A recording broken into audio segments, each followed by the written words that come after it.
Bapak-bapak boleh nuntut dari istrinya. Yang pertama adalah kepatuhan dalam hal yang ma'ruf.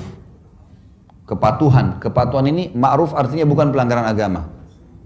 Saya mau kau temanin saya duduk ngobrol sebentar. Duduk. Bukan karena dia tapi karena Allah. Allah yang suruh kita tunduk dan patuh di sini. Baik. Selama bukan pelanggaran agama lakukan. Sampai kata Nabi SAW, wanita manapun yang patuh sama suaminya, seluruh malaikat di langit, semua bintang-bintang yang ada di langit termasuk bulan dan matahari, bahkan hewan-hewan yang ada di lautan beristighfar untuknya. Ini hadis yang mulia. Ibu-ibu garis bawah itu. Semua istri yang taat sama suaminya bilang A ya A, B ya B, semua diikutin sama dia. Karena Allah, semua malaikat di langit, semua bintang-bintang termasuk bulan dan matahari, semua hewan-hewan termasuk ikan-ikan yang ada di lautan beristighfar untuknya. Dan wanita manapun yang keluar rumah tanpa izin suaminya, maka malaikat akan melaknatnya sampai dia kembali. Laknat ini diangkat berkah hidupnya, gitu kan.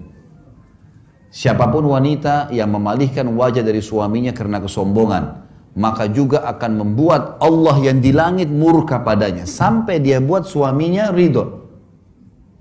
Dalam hadis yang lain dikatakan, wanita manapun yang meninggal dunia, suaminya ridho. Tahu ridho ya? Ridho itu merasa kehilangan sekali. Ridho itu seperti kita disuruh bilang, cari ridho orang tuamu. Ridho itu sesuatu yang kita berikan kepada orang lain yang membuat dia sudah sangat puas. Kalau ditanya mau apa lagi sudah nggak ada. Itu ridho namanya. Wanita manapun yang meninggal dunia sementara suaminya ridho, ya, kecuali pasti akan masuk ke dalam surga, dijamin. Jadi ibu-ibu jangan meninggal suaminya bilang alhamdulillah.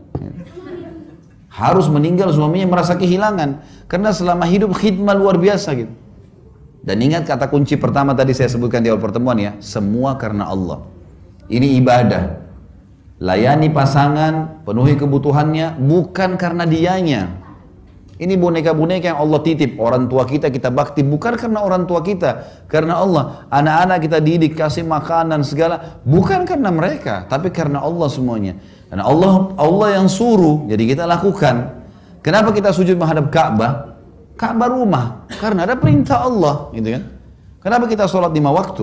Kenapa harus kita wudhu? Kenapa nggak gitu aja semau kita? Nggak bisa, karena Allah semuanya. Jadi begini kita lakukan. Siapa yang mengerjakan ibadah selain daripada untuk Allah, maka riya namanya, nggak boleh. Allah nggak terima. Jadi harus kita fahamin masalah ini. Semua karena Allah. Taat adalah kewajiban pertama. Sampai ulama mengatakan kalimat akad nikah. Pada saat si ayah wanita mengatakan, saya nikahkan kamu sama anak perempuan saya, Fulana binti Fulana, dengan mas kawin ini, sama dengan bahasanya dia bilang gini, saya sekarang sudah lepas tanggung jawab ya, ini anak saya yang selama ini Allah titipin, saya serahkan ke kamu, terima, terima, baik. Sekarang berarti sudah pindah ke suaminya tuh. Ya? Kenapa warisannya ibu-ibu dalam Islam satu? Kenapa bapak-bapak dapat dua? Karena ibu-ibu dalam semua keadaan aman. Selama seorang wanita dalam Islam belum menikah, maka kewajiban ayahnya menafkahinya. Sudah menikah, kewajiban suaminya menafkahinya. Aman semuanya. Artinya ayah harus siapin makan, minum, pakaian, tempat tinggal. Sudah menikah suaminya harus begitu. Kalau laki-laki enggak. Anak laki-laki itu wajib kita nafkahi sebagai orang tua hanya sampai balik. Setelah balik sunnah. Jadi teman-teman di sini nggak boleh sudah menikah tuntut ayahnya, ayah kasih saya kan anak, nggak bisa. Anak laki-laki cuma sampai balik. Setelah balik itu sudah sunnah. Jadi salah tuh kalau anak laki-laki nuntut ayahnya beliin mobil, beliin motor sementara kuliah, nggak ada urusannya itu, nggak ada kewajiban ayah lagi. Sudah sunnah bagi dia. Tapi anak perempuan nggak. Sampai dia menikah. Kalau dia gadis tua pun tetap wajib ayahnya biayai. Nggak bisa nggak. Setelah menikah suaminya, makanya warisannya satu, karena gak ada tanggung jawabnya. Tapi laki-laki setelah menikah pun harus tetap bakti sama ibunya, bakti sama ayahnya. Nomor satu tetap orang tuanya. Perempuan juga bakti sama orang tuanya, tapi setelah menikah ayahnya, suaminya. Apapun suaminya katakan maka dia lakukan. Sampai tidak boleh seorang wanita dalam Islam puasa sunnah kecuali dengan izin suaminya. Suami lagi cuti hari Senin, dia biasa puasa Senin Kamis, pamit dulu, saya mau puasa Senin, bisa nggak?